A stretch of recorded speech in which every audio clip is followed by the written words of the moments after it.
So, after all these videos, after all of these memories being re-brought back up into my head,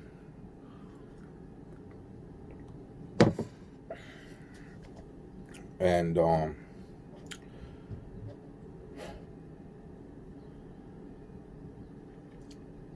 other day I made a few videos titled The End Part 1, 2, 3, and 4. And this is pretty much what this really is. You know, it's like I'm thinking of like who started what and when did they start it? And why has it gotten so far? And why does it seem like I can get nobody on the phone?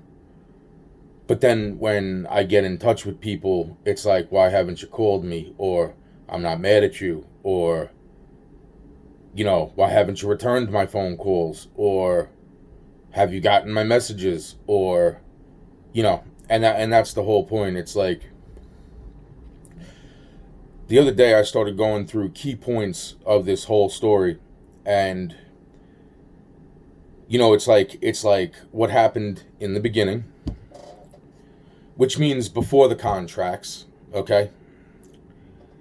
Then, you know, there's the time period of the contracts, and then it's what follows the contracts. So, beginning, middle, and end. And that would lead us right to where we are now.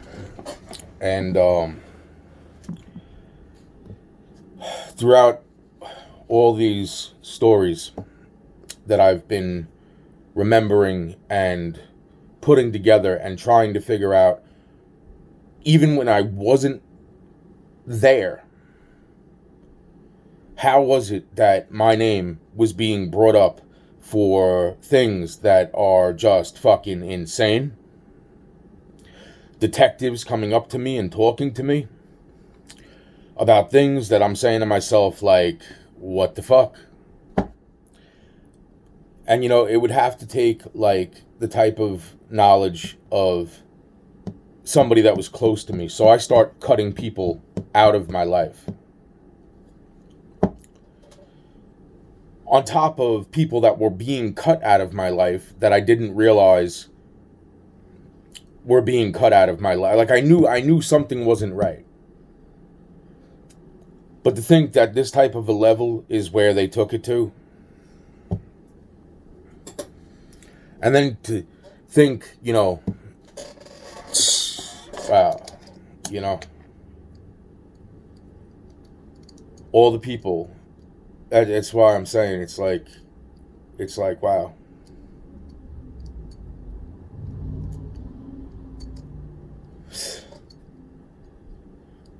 I get the date. The other couple of videos back, I said, you know, I'm waiting for a date to find out when this person passed away. And it does not. It did not add up to them. It does not add up to me. It does not fucking add up when it says that this person passed away. Now, granted, there was a few different people that claimed to have the same name. You know, one spot over in this town, one guy met over in that town, and then, you know, even though the one person who with the name was standing there when I met a third person with that name,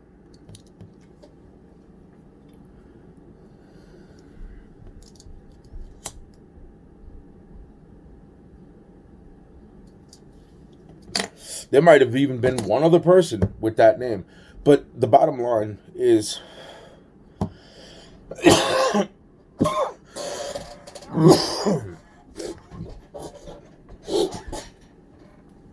with this piece of information, I start to apply it to I started to apply it to every single story I could remember over the past couple days of what I've talked about already. And the day when this person passes away, that's listed, it doesn't line up with no. So then I start thinking of all the stories that instead of the person being this person, meaning Frank Gallo, they were actually, David Lee, this kid who hung himself, supposedly, which the dates of death don't line up.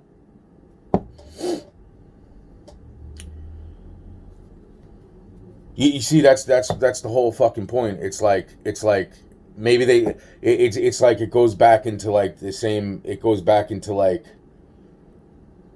well, other than Tupac, other than standing toe to toe with Tupac, and I'm saying this to God, I'm saying this to the devil, I'm saying this for the universe. I don't give a shit who the fuck is listening.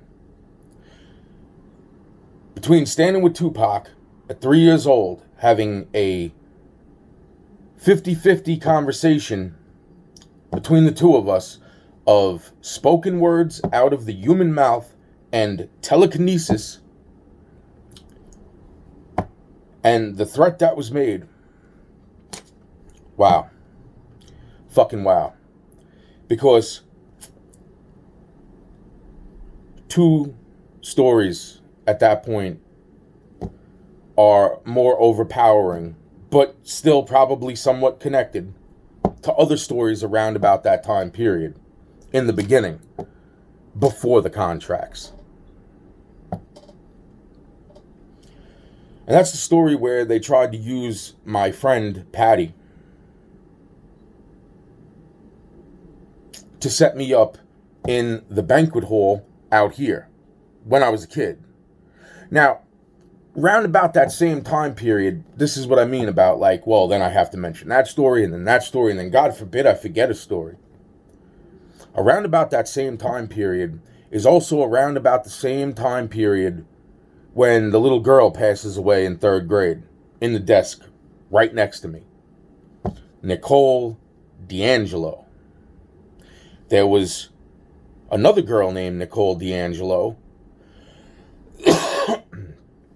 And just as the other girl was passing away, there was another girl named Nicole D'Angelo.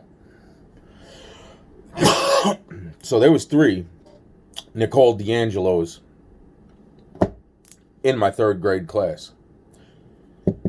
The Nicole that passed away was a girl who very much so resembled a particular girl so many different times in life.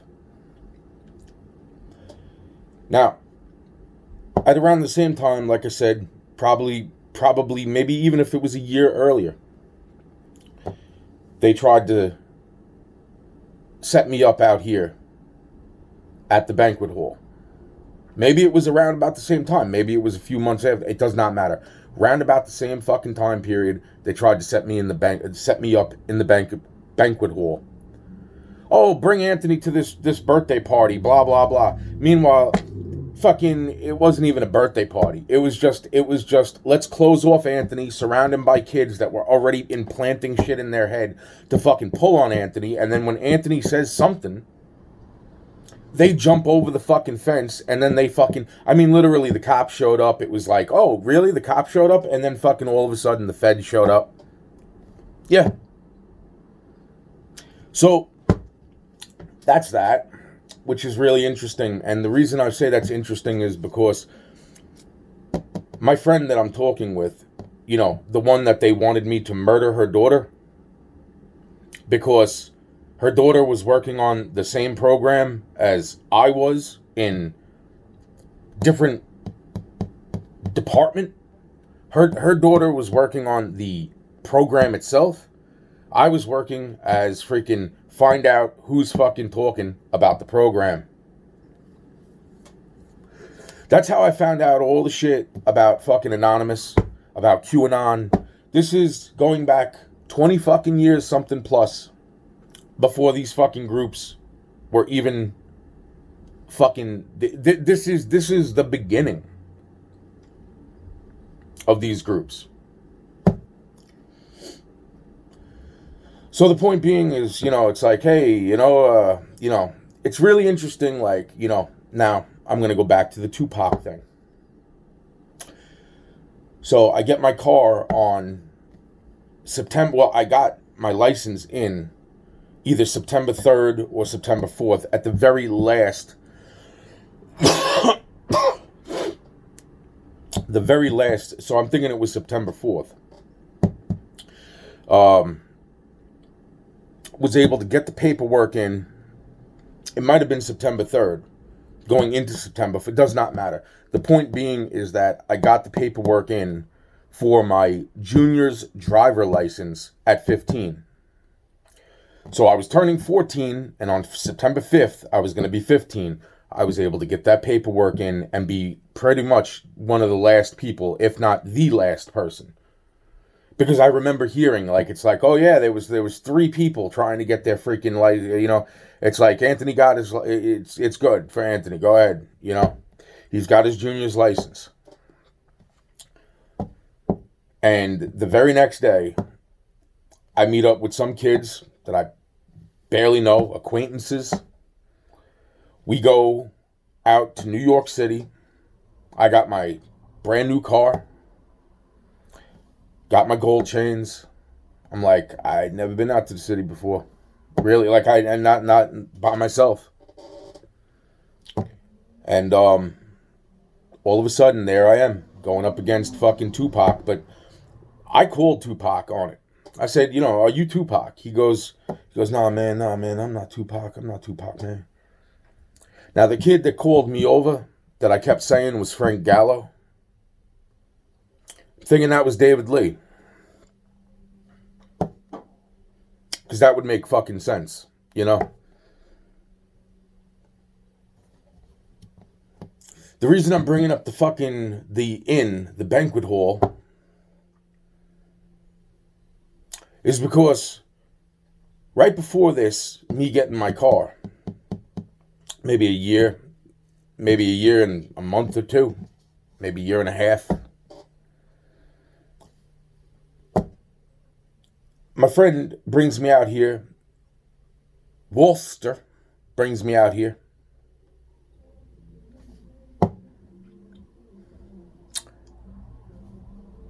We're walking around, and yeah, I'm just thinking, just so we're clear, you know, I'm just thinking, do I need to get the fuck up and stab somebody outside my fucking house in the throat? That's what I'm thinking in the middle of trying to make this video nice and calm. That's what's going through my head. Okay?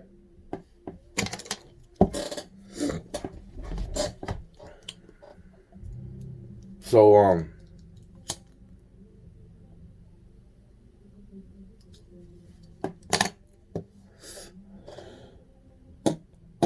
if they come to even think they're going to do me harm.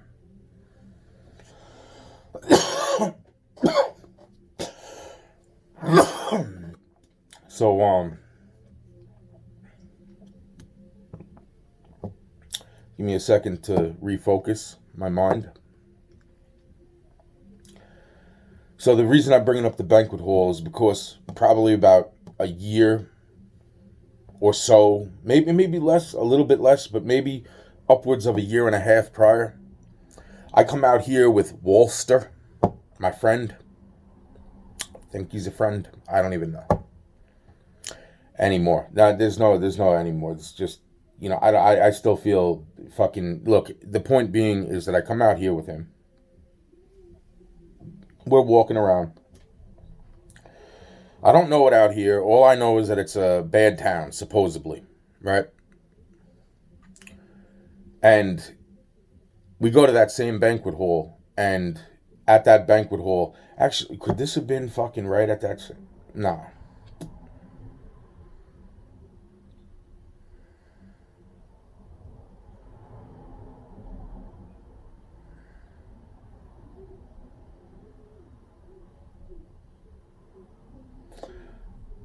Was I on foot? I was on foot.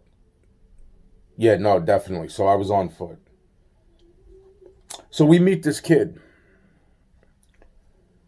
And he seems a little bit handicapped, and he's like, you know, he's talking. And he really, at this point, I'm thinking, you know what? He seemed a lot like my friend's son, Dave. But what was interesting about that day is that the kid that I'm talking to, that seemed a lot like my friend's son Dave, my friend Dave, my buddy Dave, is that kid walked into the building, and 10 seconds later, 15 seconds later, another kid that kind of resembled him walked out. I mean, kind of looked like him. I was like, what are you doing? And she's supposed to be back in the building. And he's like, now, my friend, son Dave, my buddy Dave, is got a little bit of a learning disorder type of thing, you know? Can't call him retarded, but, you know, aren't we all a little retarded sometimes, right? So, the point being is that, I'm sitting there, I'm talking to this kid that I'm thinking is the same kid, but I'm also saying, like, what's good? I'm like, why is this? Nah. That probably was him too. So that's why I'm saying the connection of the building itself is there, years apart from one another. But what else happens? Oh, well, then there's also the time that I almost got drowned in the swimming pool, which was right about the same time. The swimming pool, the kid that was sitting next to me with the fucking, and then presses the tape recorder button and goes, now tell me what a blowjob is. I just told you what a blowjob is. Now repeat it back to me. Right. And then the one cop that shows up. And before he shows up, the other guy that's fucking sitting out near the swimming pool going like, and then there's little Lisa in the fucking swimming pool, kicking her fucking feet around, going, Anthony, jump in the pool, come on, play with me. My age, about my age, little bit younger. I was, fucking 8, 9? I think I was 8. Because the kid was about a year or so older than me. So I freaking said that I think I said I was 9. Just to feel like, oh, like I was close enough, like, you know, like, so I didn't get fucking picked on or bullied, right?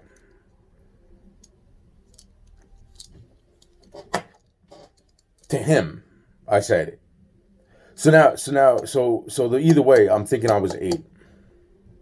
So I'm thinking that this was right around the same exact fucking time they tried to set me up using my friend Patty, which I completely forgot about. When we became friends later on in life, I completely forgot about it. And the worst fucking part is she wasn't allowed to fucking say anything to me. About anything.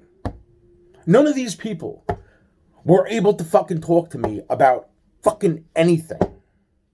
That if they felt bad about it, or what their fucking thoughts are, or fucking anything. You know, it's like, but that's why it's really interesting that some of the things that kid said were fucking off that day at the inn, or the lodge, or the fucking, whatever the fuck that, you know what, yo. You know what?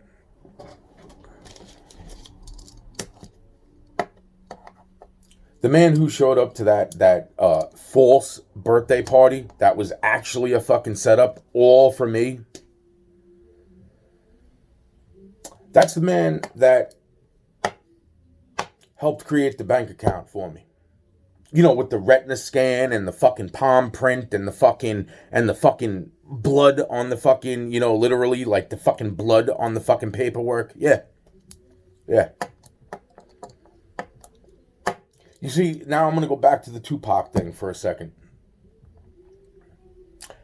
The Tupac thing, not only did Tupac know some shit that he should not have known about those contracts, but the person that sent me to Tupac to ask him After calling me over, going, yo, because I had already asked him. I said, yo, man, are you Tupac? I'm like, holy shit. I'm like, you're Tupac?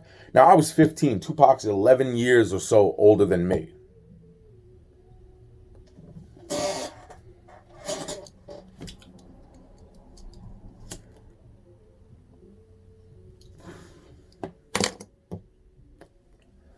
That's why I'm saying, it's like, you know something, it's like, so Tupac knew shit that he should not have known. That should have been, that was in my fucking sealed off files. Personal information, right?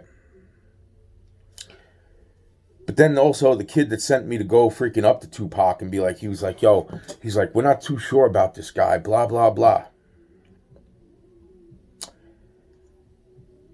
That, which I thought was Frank Gallo, more than likely was David Lee.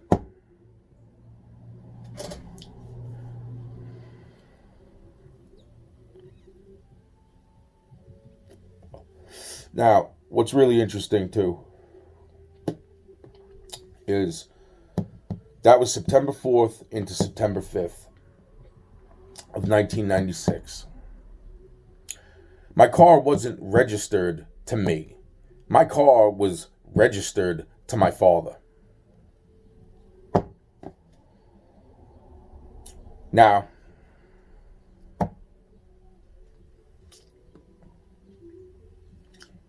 even though it was my car that I bought with my money, that my mother helped me buy,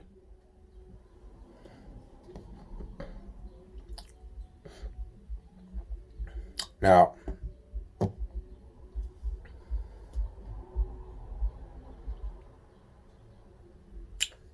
that's the encounter with Tupac, September 4th or September 5th. I'm thinking it was September 5th.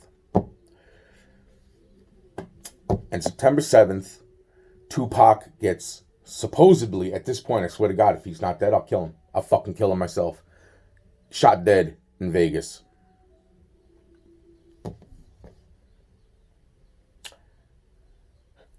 So,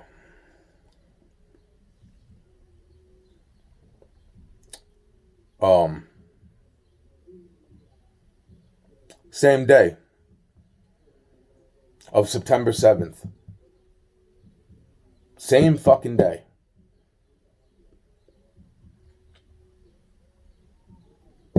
So then Tupac was shot in the fucking morning, because I know that what I was hearing on the fucking radio,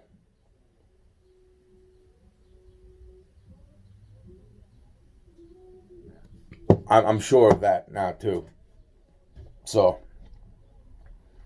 because as I was sitting in the fucking car, seeing that there was a car coming up from behind me at fucking increasing speed with their headlights off, just as the sun was going down, that car that fucking basically fucking hit 8 other cars, or better, the car that I moved out of the way of just before it fucking crashed into everybody else, that was September 7th.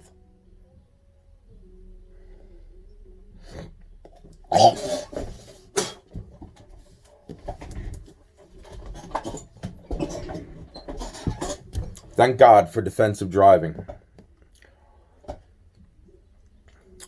You know, it's like,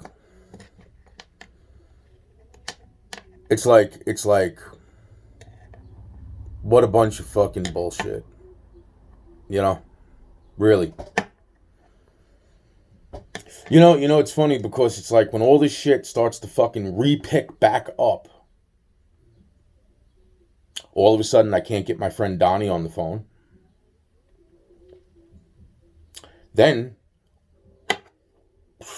2 weeks later, I just magically bump into Tentacion. XXX Tentacion. Even though I've seen him walking up and down the block a fucking couple different times. But bumped into me right at the 7-Eleven out here. What?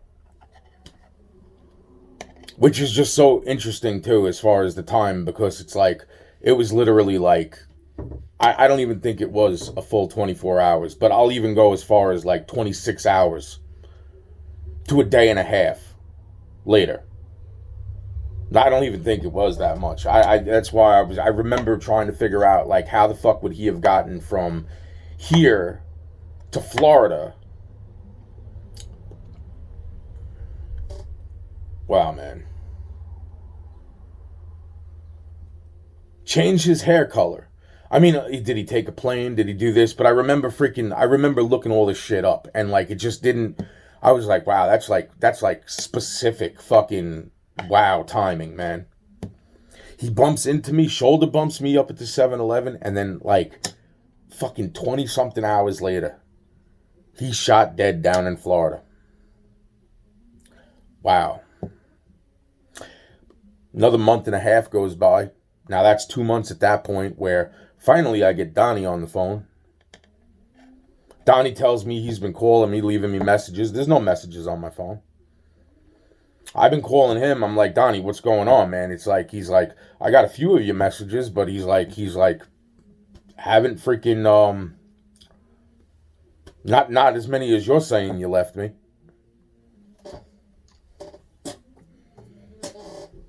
This is a kid that I used to talk to every day, fucking 5-6 hours a day. This is the kid that I go down to freaking visit, and little do I realize, right before I leave to go down to my mother's further down in Florida, because this was up in Alabama. Oh, what the fuck? I bump into fucking, little do I realize it, Dylan Roof.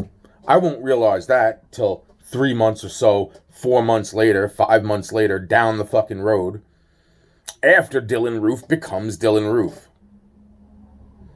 And then seeing him on the news, I'm saying, holy fucking crap, that's the fucking kid that was in the fucking bar.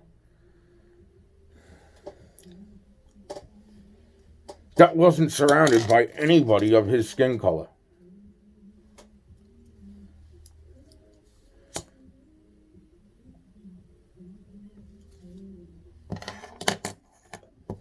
So,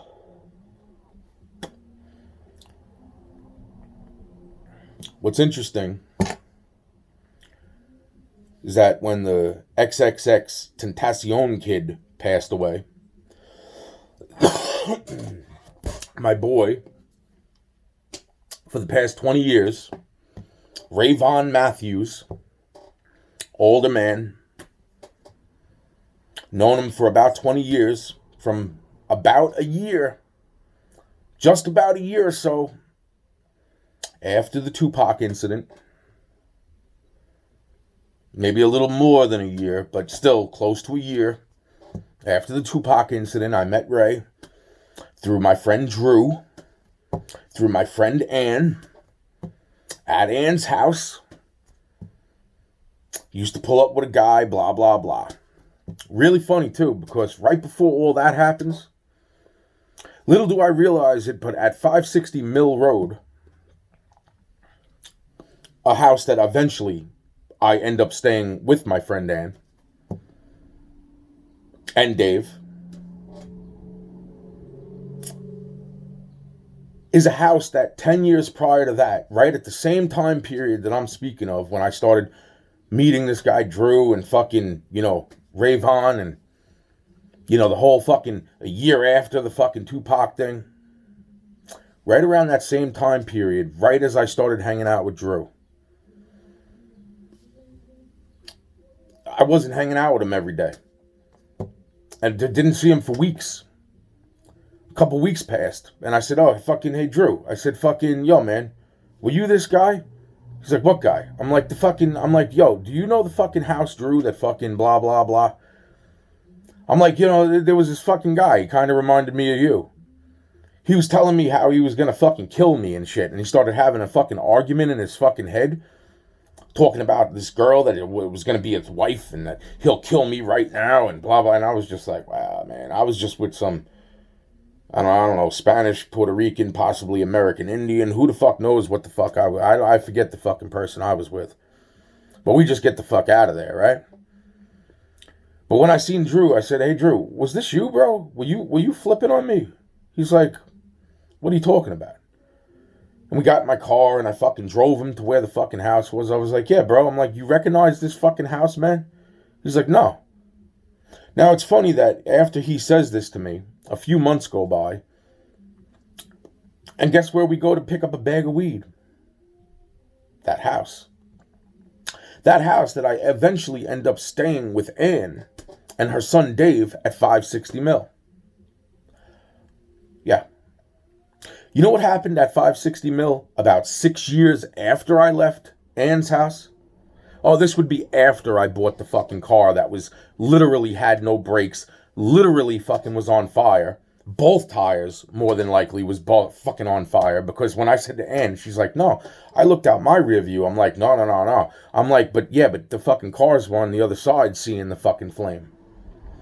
So both fucking tires were fucking scraping against the fucking calipers, causing fucking 9-foot flames to come off my fucking front tires.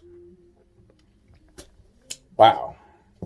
You know the story where I almost ran over a fucking woman in a baby carriage, right? And then when I called the police, the cops did not show up. Because I'm thinking the fucking phone call was being intercepted and diverted somewhere else. They knew what the fuck was gonna happen. They knew. There was a fucking pace car in front of me going under the fucking speed limit. Wouldn't pull over for fucking no reason. I couldn't get around him. Double yellow line. And he wouldn't pull the fuck over. Going fucking 10 miles an hour. I was like, "Are you serious?" Right before, they were waiting for that woman to be right at the right amount of fucking space. Yeah. I missed that baby carriage by 3 feet. I missed the car next to me by 3 centimeters. And I pulled that car to a stop. That's all those years later.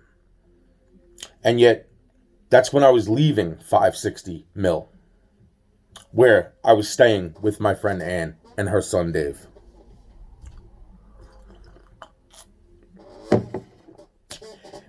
After being magically sanctioned. Bullshit. Bullshit. Never went down. Write a police report. Could never get her to come down with me. Write a police report.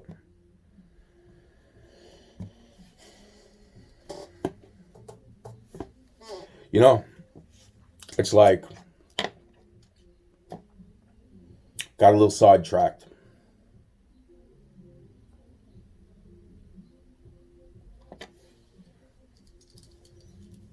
Oh, 6 years after I leave. 6 years after I leave Ann's house.